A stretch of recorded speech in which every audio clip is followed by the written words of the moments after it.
కొన్ని రెండు నుంచి పెండింగ్ పెట్టాయి చెప్పారు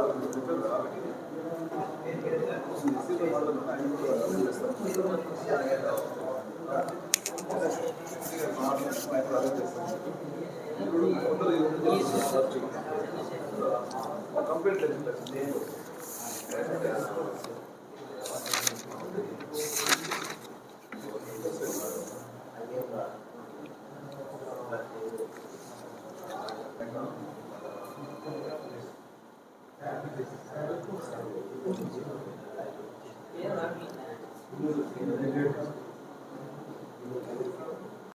ఏ రకంగానూ ప్రయోజనం జరగలేదనే విషయాన్ని ఈ సందర్భంలో దృష్టిలో పెట్టుకోవాలని చెప్పి నేను రిక్వెస్ట్ చేస్తున్నాను.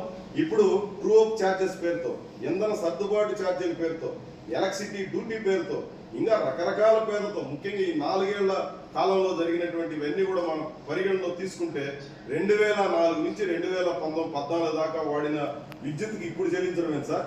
అదే మాదిరి 2019 నుంచి 23 దాకా వాడినటువంటి వాటికి మనం చెల్లించడం ఏంది 56,735 కోట్ల రూపాయల భారాన్ని వేసేసి ప్రజానికం మీద దానికి ఏదో పేర్లు పెట్టి ఇప్పుడు ఆ రోజు చాలలేదు కాబట్టి రెగ్యులేటరీ కమిషన్ అనుమతి తీసుకున్నాను పేరు పెట్టి ఈరోజు దాడి జరుగుతూ ఉంది ప్రజల మీద. ఇది ఏ రకంగానూ సమంజసమైనటువంటిది కాదు.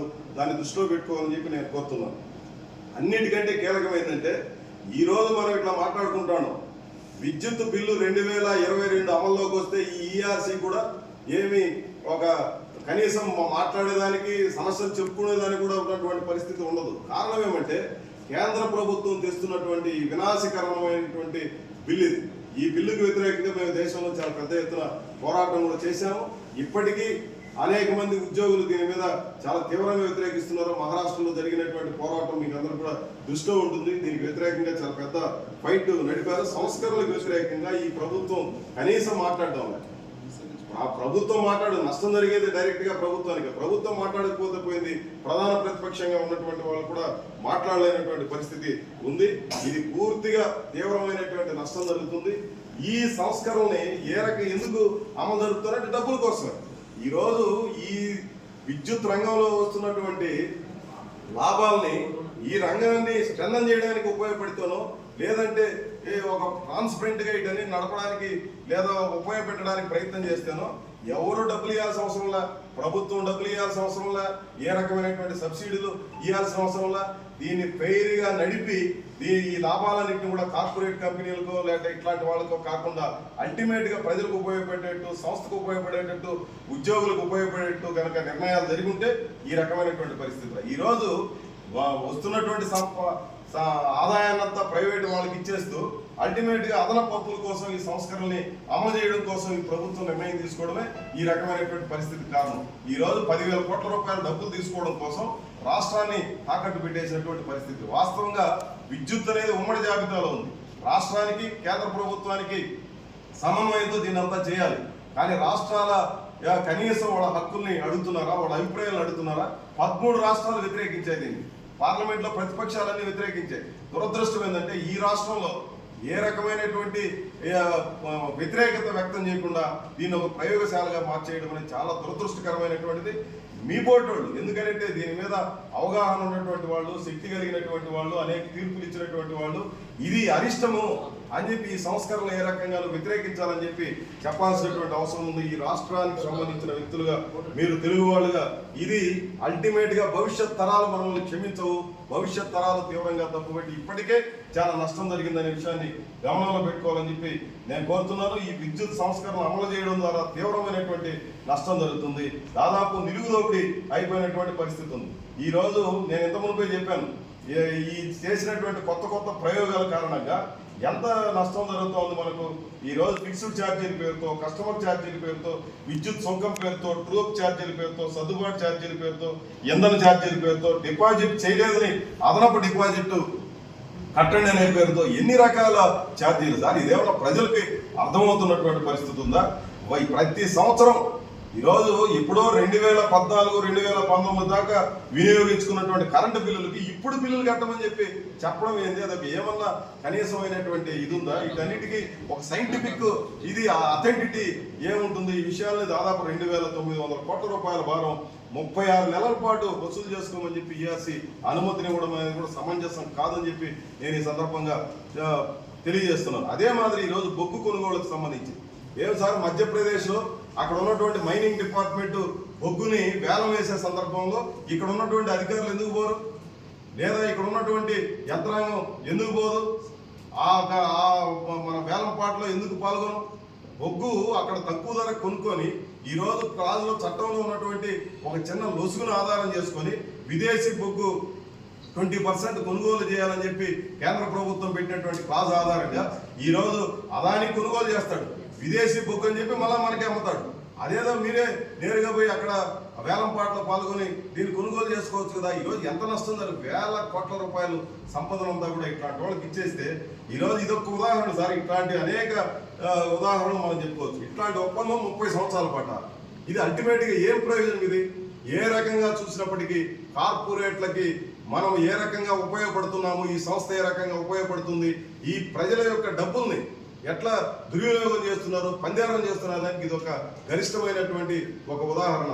దీన్ని ఈఆర్సీ కూడా పరిగణలో పెట్టుకొని చూడాల్సినటువంటి అవసరం ఉంది.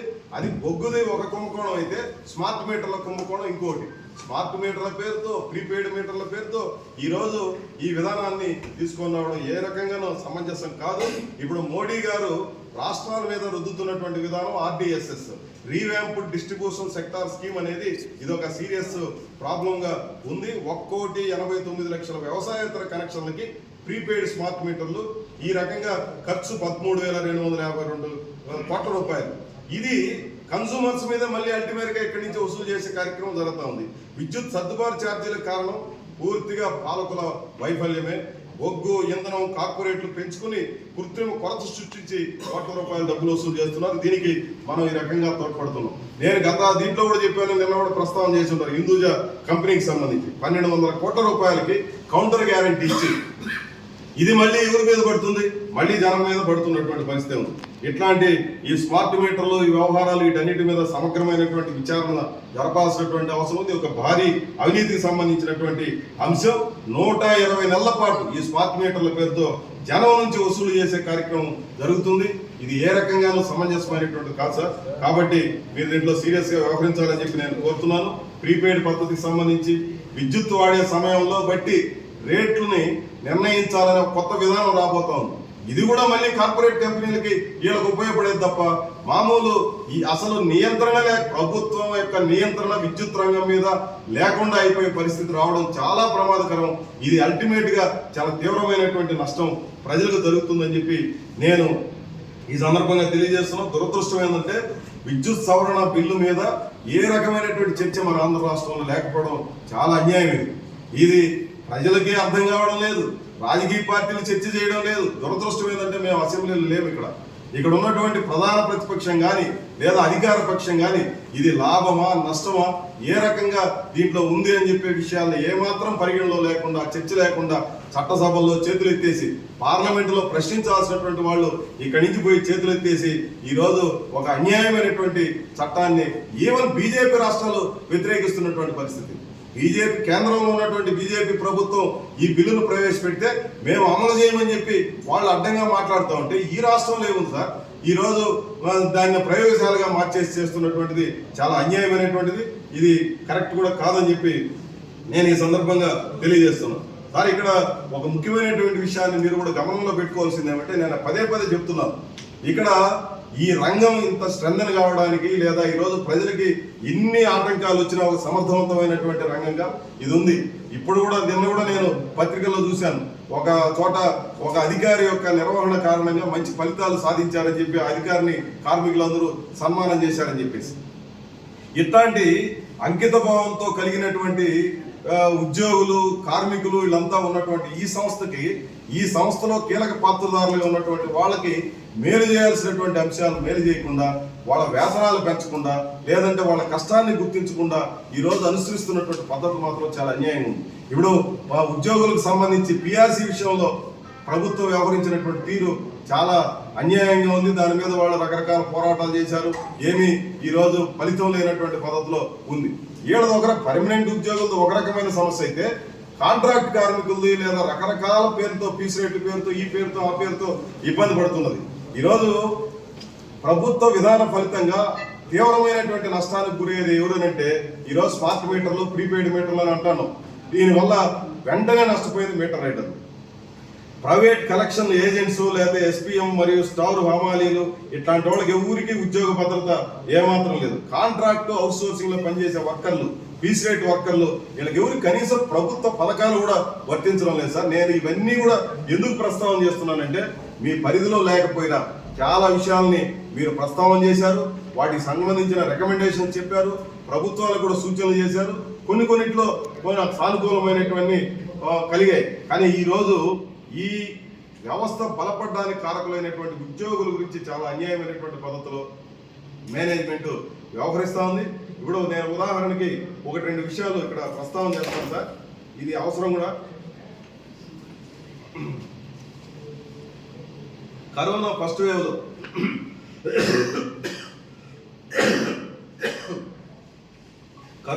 వేవ్లో 48 డేస్ సార్ వాచ్మెన్లుగా ఉన్నటువంటి వాళ్ళని మమ్మల్ని ఆపరేటర్లుగా మార్చాలని చెప్పి ఇదే చోట ఇక్కడ సిఎండి కార్యాలయం ఎదురుగా 48 డేస్ వాళ్ళంతా నిరాహార దీక్షలు చేశారు. ఈ సందర్భంలో కరోనా తగిలి కొంతమంది ప్రాణాలు కోల్పోయారు, ఇంకొంతమంది చాలా ఇబ్బందులు పడ్డారు. కేవలం అసలు చావు దగ్గర దాకా అంటే వాళ్ళ ప్రాణాలకు సైతం తెగించి 48 డేస్ కరోనా ఫస్ట్ వేవ్ కూడా చేశారు. కరోనా సెకండ్ వేవ్ లో 78 డేస్ వాళ్ళు ఇక్కడ నిరాహార దీక్షలు చేశారు సార్. ఇట్లాంటి వాళ్ళకి కోర్టు కూడా డైరెక్షన్ ఇచ్చింది, వాళ్ళని షిఫ్ట్ ఆపరేటర్లుగా చేయండి అని చెప్పి. వీళ్ళకి షిఫ్ట్ ఆపరేటర్లుగా చేయండి డైరెక్షన్ ఇచ్చిన తర్వాత, ఈ ఒత్తిళ్ళని పెరిగిన తర్వాత, ఈ పోరాటం తర్వాత వాళ్ళని ఆపరేటర్లుగా ప్రమోషన్ ఇచ్చారు. ఈ రోజుకి వాళ్ళకి ఆపరేటర్ల శాలరీ ఇవ్వడం లేదు సార్. ఇది ఏమీ న్యాయం సార్? ఇది కనీసం మానవత్వంతో వ్యవహరించాలి కదా. అంటే ఒక టెక్నికల్గా ఆ రోజున కార్మికులు మేము వాచ్మెన్లుగా ఉన్నాం, మాకు ఆపరేటర్లుగా ప్రమోషన్ ఇవ్వండి, మేము ఆ వేతనంతో జీవిస్తామని చెప్పి చెప్పిన దానికి పాత ఆపరేటర్లకు ఒక వేతనం, కొత్త ఆపరేటర్లకు ఒక వేతనం. ఇది మీ దృష్టిలో ఉండదు సార్. నాకు తెలిసి మీ దృష్టిలో ఉన్నది ఇది ఏమీ న్యాయం సార్? ఇది కోర్టు, మీరు న్యాయమూర్తిగా పనిచేశారు. కోర్టు ఇచ్చినటువంటి డైరెక్షన్ పాత వాళ్ళకు ఒక జీతం ఇవ్వండి, కొత్త వాళ్ళకు ఒక జీతం ఇవ్వండి అని చెప్పి ఏమన్నా ఉంటుందో సార్? ఇట్లాంటివి మీ దృష్టిలో లేనటువంటి ఇట్లాంటివన్నీ కొన్ని జోక్యం చేసుకొని పరిష్కారం చేయాలి. ఈ రోజు ప్రాణాలు పోగొట్టుకుంటున్నారు సార్. ఎంతమంది ప్రాణాలు పోతున్నాయి, వాళ్ళంతా కూడా లైన్లు ఎక్కి. నిన్న మొన్న కూడా ఒక అతనికి తీవ్రమైనటువంటి గాయాలైనాయి, ఇటీవలనే కొంతమంది చనిపోయారు. ఇవన్నీ మీ దృష్టిలో ఉంటాయి. ఇట్లాంటి 2020 సంవత్సరంలో కాంట్రాక్ట్ కార్మికులు 45 రోజుల పాటు కంటిన్యూగా రెగ్యులరైజ్ చేయమని చెప్పి ఫైట్ చేశారు సార్. ఇట్లాంటి వాళ్ళకి ఖర్చు పెట్టకుండా నేలటూరు జన్కో ప్రైవేటీకరణ వ్యతిరేకిస్తూ 396 రోజుల పాటు కంటిన్యూగా, ఇది ప్రభుత్వ ఆస్తి, దీన్ని కాపాడుకోవాలని చెప్పి ప్రజలు, వర్కర్లు, ఉద్యోగులు పోరాటం చేస్తే కంటిన్యూగా చేశారు. ట్రాన్స్కో నుంచి తొలగించిన కార్మికులు తీసుకొని 190 డేస్.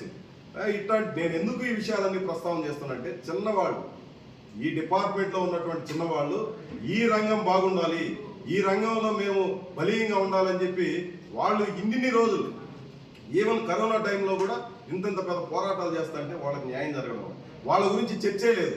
వాళ్ళ విషయాలు ఏమన్నా ప్రస్తావన చేస్తే వాళ్ళని నేరుగా అధికారుల దగ్గర పోయి చెప్పుకునే పరిస్థితులు లేదు. చెప్పిన ఒక అడ్డగోలు వ్యవహారంగా సాగుతూ ఉంది. ఇవన్నీ కూడా సమంజసమైనటువంటి కాదు, మానవత్వంతో కూడుకున్నటువంటివి కాదు. ఈ రోజు ఇట్లాంటి వాళ్ళ గురించి కూడా మీ పోటీ వాళ్ళు మాట్లాడాలి. మీరు అనేక తీర్పులు ఇచ్చారు, చాలా సమంజసమైనవి అనేక అంశాలు మాట్లాడున్నారు. మీరు ప్రత్యక్షంగా ఉన్నారు కాబట్టి ఇట్లాంటి సందర్భాల్లో వీళ్ళ గురించి కూడా చేయకపోతే మనం ఈ రోజు ఎవరో ప్రైవేట్ కంపెనీలకి, కార్పొరేట్ కంపెనీలకి, ఉత్పత్తిదారులకి వీళ్ళకి లాభం లక్షల కోట్లు మింగేస్తున్నారు, వేల కోట్లు మింగేస్తున్నారు. మిమ్మల్ని నమ్ముకొని, ఈ సంస్థను నమ్ముకొని ఉన్నటువంటి వాళ్ళ పట్ల సమంజసమైనటువంటి రీతిలో స్పందన లేదు. ఈ ప్రభుత్వం కూడా పట్టించుకోవడం లేదు సార్. ఆఖరికి ముఖ్యమంత్రి గారు ఇచ్చినటువంటి హామీ కూడా అమలు కాదు. ముఖ్యమంత్రి గారు ఎన్నికల ముందు హామీ ఇచ్చారు, చాలా సందర్భాల్లో ఆయన మాట్లాడారు. నేను ఇవన్నీ కూడా ఎందుకు ప్రస్తావన చేస్తున్నా అంటే సార్, నిన్నటి దాకా 4 రోజులు నేను ఆమరణ నిరాహార దీక్ష ఉన్నా. నేను అసలు వాస్తవంగా ఇక్కడ వచ్చి నేరుగా మాట్లాడతానని కూడా అనుకోలే. నిన్న ఉదయం నన్ను అరెస్ట్ చేసి బలవంతంగా ఆసుపత్రికి తీసుకెళ్లి దీక్షను భగ్నం చేశారు. నేను ఎందుకు ఇవన్నీ కూడా నేను మాట్లాడుతున్న ఒక కార్మిక సంఘం నాయకుడిగా ఎలక్ట్రిసిటీలో వీటన్నిటిని ప్రత్యక్షంగా నేను చూస్తున్నాను. ఇదేదో టెక్నికల్ వ్యవహారంగా కాకుండా వీటిని కొంచెం సీరియస్గా పరిశీలన చేయాలి, న్యాయంగా జరగాల్సినటువంటి వాటికి జరగాలని చెప్పి నేను అల్టిమేట్గా చాలా విషయాలు ఉన్నాయి, సమయం కూడా లేదు కాబట్టి అందులో చైర్మన్ గారు ప్రత్యేకంగా చెప్పారు కాబట్టి నేను కోరుతున్నది ఏమంటే సార్, ఈరోజు ఛార్జీలు పెంచము అని చెప్పి మీకు డిస్కామ్లు ప్రతిపాదన చేసేది. ఛార్జీలు పెంచకుండా ఉండడానికి అవసరమైనటువంటి పద్ధతులు ఏవి కనపడడం లేదు. గత అనుభవమే మళ్ళీ రిపీట్ అవుతుంది. ఇప్పటికే భారాల బారిన పడి అన్ని వర్గాల ప్రజలు తీవ్రమైనటువంటి బాధల్లో ఉన్నటువంటి నేపథ్యంలో ఈ 13,881 కోట్ల లేదా 14,000 కోట్ల రూపాయల భర్తీకి సంబంధించి ఏ రకమైన భారం పడకుండా ఈఆర్సీ జాగ్రత్తలు తీసుకోవాల్సినటువంటి అవసరం ఉంది. అదే మాదిరి ప్రభుత్వం నుంచి రావాల్సినటువంటి బకాయిలు సబ్సిడీలు వాళ్ళు ఏదేదో ప్రకటనలు చేస్తుంటారు. సబ్సిడీ పేరుతో ప్రభుత్వం నుంచి రావాల్సినటువంటి డబ్బులు ఈ రంగానికి ఇచ్చేస్తే ఏ రకమైనటువంటి సమస్య ఉండదు. దురదృష్టం ఏంటంటే గత ప్రభుత్వం అట్లే చేసింది, ఈ ప్రభుత్వం కూడా అట్లే చేస్తుంది. చివరికి వచ్చేటప్పటికి రంగం మొత్తం, ఈ ఎలక్ట్రిసిటీ సెక్టార్ మొత్తం ధ్వంసమయ్యే పరిస్థితి ఉంది. ఇది ఏమాత్రం సమంజసం కాదు. కాపాడుకోవాల్సినటువంటి బాధ్యత అందరి మీద ఉందని చెప్పి నేను రిక్వెస్ట్ చేస్తూ, రాబోయే రోజులు ఎన్నికలకు పోతున్నాం కాబట్టి మళ్ళీ ఆ తర్వాత మళ్ళీ ఈఆర్సీ ఎవరు వస్తారో ఏమో, ఏ ప్రభుత్వం ఉంటుందో తెలియదు. మీరు ఒక చారిత్రాత్మకమైనటువంటి నిర్ణయాలు చేయాలి. ఈ సందర్భంలోనైనా స్ట్రాంగ్గా వ్యవహరించాలని చెప్పి నేను వినియోగదారుల తరఫున, సాధారణ ప్రజల తరఫున, ఉద్యోగ కార్మిక సంఘాల తరఫున నేను మీకు రిక్వెస్ట్ చేస్తున్నాను. మీకు ప్రత్యేకంగా ధన్యవాదాలు తెలియజేస్తూ సెలవు. నమస్కారం సార్.